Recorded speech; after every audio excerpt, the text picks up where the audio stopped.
Hello friends, I hope everybody's doing well. Okay, so in today's video, we're going to be working on my 1992 Toyota 4runner.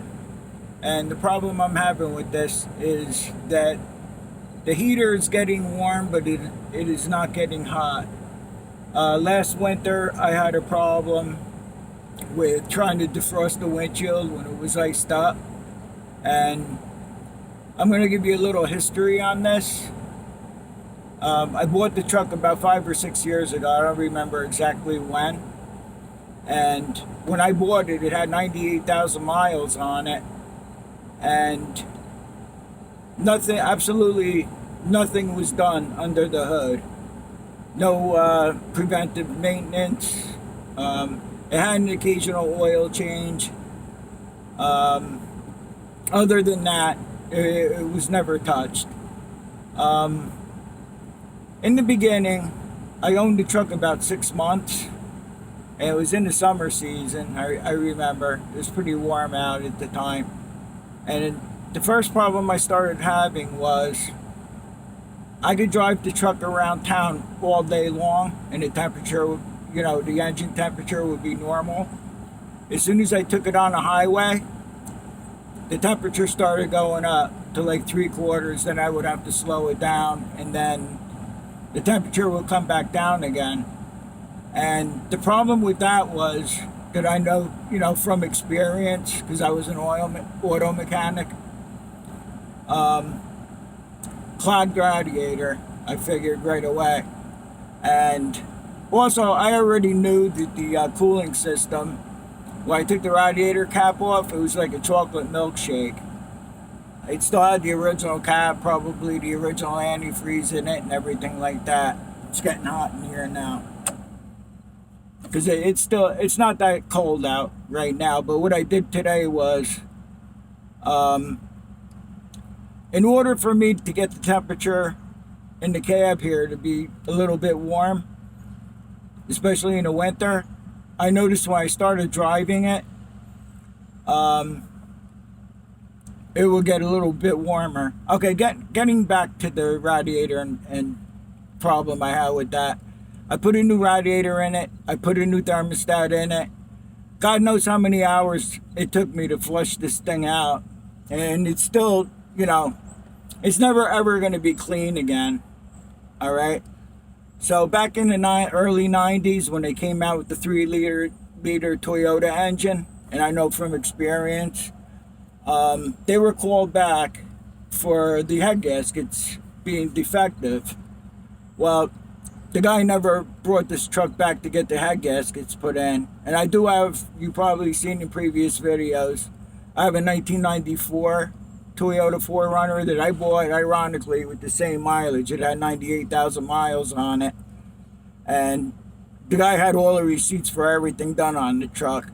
I mean, that truck has about 348,000 miles on it now, and it's mechanically much better than this truck here is. So I think about a year went by. I never thought to ask the guy if he ever brought this back to get the head gaskets done. I never thought to ask him. Well, the February before last, the head gaskets blew on it. I do have a video on how to do the head gaskets. I didn't go play by play. It takes me a long time to do anything anymore with my arthritis and neuropathy and all that. It took me about 30 hours to do the head gaskets on this, and it's a very hard job to do. So, long story short, well, it's a long story anyway, but I did the head gaskets on it. The head gaskets went in February that year. So I did the head gaskets, and I got it done in March sometime. And after I got it done, I didn't check the heat because there was really no need to be using the heater, which is a rookie mistake on my part. I should have checked the heater and everything. And I'll show you during the video how many vacuum lines there are on this thing as it was. I guess almost a year went by last winter, and my four-wheel drive wasn't working. So I did something with the vacuum lines. I got that all working and everything. And then, you know, the cold winter came along, and then I'm noticing that the heater is just warm and it's not hot. I'm getting a temperature reading here of about 117. I just bought this cheapo Harbor Freight temperature thing here, and I also have a oven thermometer in here, which I believe will just show about, yeah, it's showing about 117 degrees. Well, that's not enough, because in the winter, when you have to defrost your windshield, if it's iced up, it's just not cutting it. Okay, so the first thing I figured was that the heater control valve was vacuum operated, and somewhere along the line, it's not getting the correct vacuum. Because going from cold to warm, I noticed some binding. I'm not noticing it right now. So I checked that out, and what it has is it has a cable going to the heater control valve. Now, being that I did the head gaskets on it, the system stayed open for a long time. You know, I had to disconnect all the hoses and everything like that. Being that, like I said, this is binding, I'm more leaning towards the heater control valve may be bad. And that's what I'm hoping for. And somehow I don't think so, because what I did was I put it to hot, I got out of the truck, I went to the heater control valve, and the lever is going all the way. I don't know if it has a blockage in it, because like I said, the cooling system was never taken care of, or maybe the heater core could be clogged. So what we're going to do today is I'm going to take this gun here, and we're going to check the temperature of the hoses under the hood and see what kind of temperature we get. Where the heater hose goes into the heater control valve, I'm going to measure that temperature, and then measure where it comes out and goes into the heater core, and we're going to see if we have any temperature differences there, which it would indicate that the heater control valve's not working right. So I'm going to get set up, and we're going to go under the hood and do a few tests to see what's going on. And I'm hoping that it's not the heater core, because I'm really not in the mood to do a heater core in this. But we'll see what happens. So anyway, after I put the new radiator in and the thermostat in, it was fine on the highway and everything, and the heater worked great. And as I told you, the head gasket blew right up the street. One of the head gaskets blew out. And then, like I said, after I did the head gasket job, the heat was poor. So I'm going to begin by checking the temperature of the upper radiator hose and see what we get there. And then we'll check the heater hoses. And I apologize for the wind. And plus, this is pretty hard to record anything here of what I'm doing. But I'll just let you know as I go what I'm doing. So.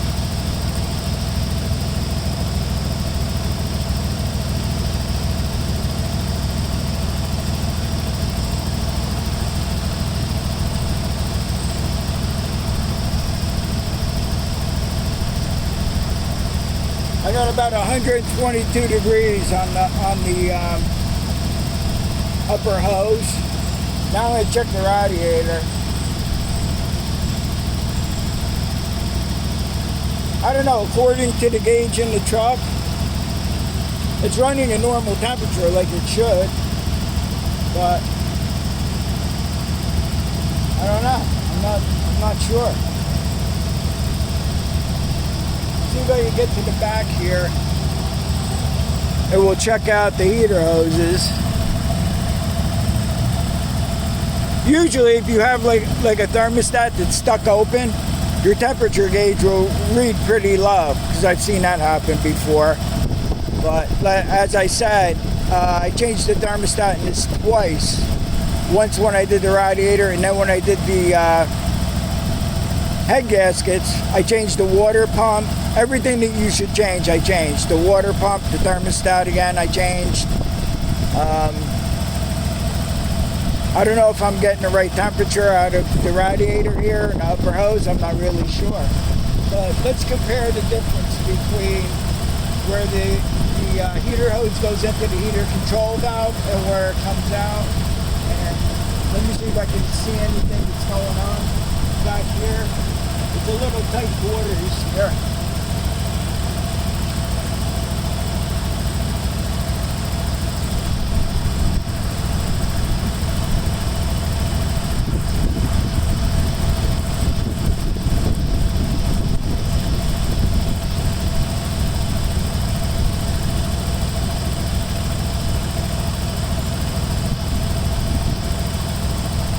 I got about 113 degrees where the heater hose goes in from the block to the heater control valve.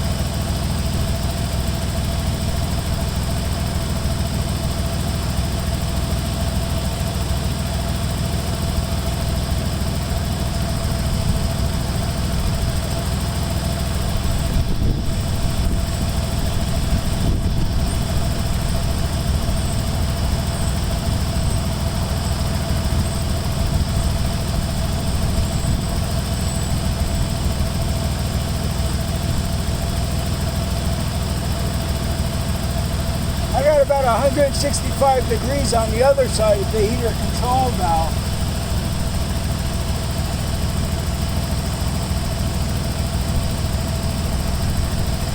I'm going to do the tests again. I'll do it off camera, and then I'll let you know what the results are.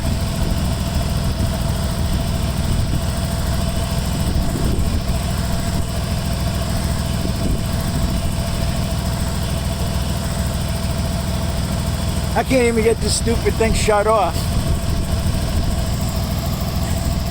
This stupid camera here. I'm getting a 25-degree difference between where the hose comes off the block into the heater control valve, and then from the heater control valve into the heater core. Yeah, I'm getting a 25-degree difference, 25 or 30. I don't know.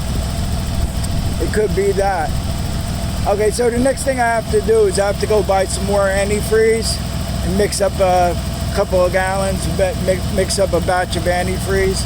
I usually like to buy the concentrated. It's like a few bucks more than the 50-50 mix. This way, for a few bucks more, you can make 2 gallons instead of, you know, buying 1 gallon of 50-50. So, all right. For you, it'll be 2 seconds. For me, I'll probably end up doing it during the week. I'll go buy the antifreeze, and I'll take the heater hoses off. I'll take the hoses off the heater control valve, and we'll see what's going on inside the heater control valve. While I'm at it, I'll try to flush out the heater core while I have it apart too. But as it stands now, there is a difference between the temperatures. It's a couple of days later, and I picked up a gallon of concentrated antifreeze. So we're going to make 2 gallons out of 1. Okay, so when you do this job here, you want to make sure the cooling system is cooled off. And I just want to make sure there's no pressure in it. The last time I ran this was yesterday. So what I do is I put the radiator cap back on. This way, when you take it apart, you'll lose less antifreeze that way. It's like putting your finger over a straw when there's fluid in it, and then you let go of the straw and then the fluid comes out. Well, this basically acts the same way here. So this is what I had to deal with here with doing the head gasket job. And all these vacuum lines here. Some vacuum lines should be replaced. I said I was going to, but I never did, as it always happens. But that's why in the very beginning I thought the heater control valve was vacuum operated, and I thought maybe it was something with the vacuum lines. But as it turns out, as you know already, the heater control valve is controlled with a cable. So what I'm going to do now is, the heater control valve is back here. It's right here. So I'll have to undo this clamp. And this has one of those stupid clamps they use from the factory, like this one here. Idiotic clamp. I'm just going to spray some penetrating oil on there. And then there's this bracket here, the support bracket to it. I'll have to disconnect that. I'm going to leave the heater on the hot position when I take this off. This way we can see what's going on with the flapper in there. And as it stands now, I'm just going to take this apart, and then I'll take it to the table and we'll see what we see, and hopefully we see something wrong in here. Okay, so I took it all apart. There's absolutely nothing wrong with the heater control valve. It's wide open. I even had the heater control valve disconnected here. And another thing I noticed is when I took this heater hose off here that goes into the heater control valve, absolutely no water in there. The cooling system was full though, you know. It wasn't a matter of that the radiator was low on coolant. While I was at it, while I had this off here, I went to switch the lever inside the truck from hot to cold, and the little clip that holds the cable on went flying. So this is where a little piece of 2-stroke fuel line came in handy. What I did was I just stuck the cable back over the it's like an eye hook. I stuck it back on there and just stuck this 2-stroke fuel line on there, which fits really tight. And there should be no stress on it now because I have this mounted. When it wasn't mounted, it must have pulled the cable sideways, knocked the clip off, but God knows where the clip went. So I fixed that problem. So the next thing I'm going to do, I had to disconnect a lot of these hoses because it had that stupid clamp on this side. I had to cut the clamp off. I'm going to hook up as many. Well, first what I'm going to do is, where the hoses go into the heater core, I'm just going to take a little water and just run it through the heater core with the garden hose and see if there's any blockage there. But like I said, the only thing I don't like is when I disconnected this line here, there should have been some water in the system. And there is. It was nothing. I even put a pan underneath the truck here to catch the antifreeze that I lose. Nothing came out at all. And there was absolutely nothing on the other side of the control valve either. So, all right, let me get to the point where I'm going to hose out the heater core, and if I come up with anything else, I'll be right back to you. So I took the garden hose and I stuck it in this end here, and this is the other end here that comes out. And what happened was I got splashed in the face really bad. It was like restricted really bad. So I just kept on, sticking the hose in towards there, and then all of a sudden this rusty muck started coming out the other end. I'm hoping that's what it was, because as I told you in the beginning of the video, when I was doing the head gaskets, the system was open. So I don't know if it just dried up in there and just got all that rust and bad antifreeze just dried up in there. And then at any rate, what I'm going to do now is I'm going to stick the whole thing together. I still don't like the idea when I took the hose off over here that no water came out. So what I'm going to do is I'm going to button it all up right now, and I'm going to start it up, fill up the cooling system, see what kind of temperatures we have reading once it warms up. And the next thing I'm going to do, if I still have no heat, I'm going to disconnect this hose here, and then I'll start the truck up and see if water is pumping through here. I mean, all the hoses are on right because they all laid where they were supposed to go when I put this back together. And if I had any doubts at all, I would just go look at my 94 4runner. It's the same setup. So, okay, so I'm going to get to doing that right now, and then I'll come back to you. I still have a 30-degree difference going into the heater control valve and going into the heater core. And also, I have 122 degrees coming out of the vent. That's not enough. When we last checked it in the beginning of the video, it had 119. So now it goes up to 122. I know that's not enough to defrost the windshield when it's iced up. Also, there's another cable here, and it goes to the heat exchanger flap in the box here. And that seems to be working good. I was looking to see if there was any kind of vacuum line going into the firewall that might have something to do with it. So far, I don't see anything. So this is one I'm going to have to Google to see if anybody else had this problem, especially after they did the head gaskets on it. If I come up with anything else, I'll let you know. Otherwise, this video is going to end. And if the video ends, thanks for watching. And at least you could see what, to check first. If your heat's not working correctly. The very first thing you want to check is make sure you have enough fluid in the radiator. Because sometimes if the radiator is low, it'll act the same way this is acting. But that's not the problem here. So, let me see. I'm going to just continue to see if I can...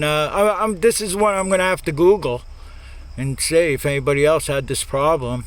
So, I'll be back if anything happens. Otherwise, thanks for watching, and I'll see you guys on the next one. Okay, so I have to tell you what. I took this for a ride, and I can't even put my hand next to the vent because it's really hot. So it is hotter than it was. Maybe it needed to circulate a little bit. I have a reading of, if I could aim this thing right here. Yeah, it's about 130 degrees. I know the heater core was clogged because I told you I got splashed in the face with the garden hose when I was trying to run water through it. So it might be okay. We'll see what happens. I'll keep you posted. We'll see what happens when it gets to be winter and the windows are froze up. Yeah, this is the hottest it's been. I mean, I had a reading of... The worst reading I had was 110 out of the vent. And now we're up to almost 140 degrees. So I think maybe it's fixed. And it's hot in here. Oh my God. It's like 50 degrees outside. Like this morning when I went out to work on this, I had to wear a sweatshirt and a hoodie. Now I'm just down to my t-shirt. But it's not exactly that cold out. But we'll see what happens. Thanks again for watching, everybody. I think it's fixed. I'll see you guys on the next one, and stay safe too.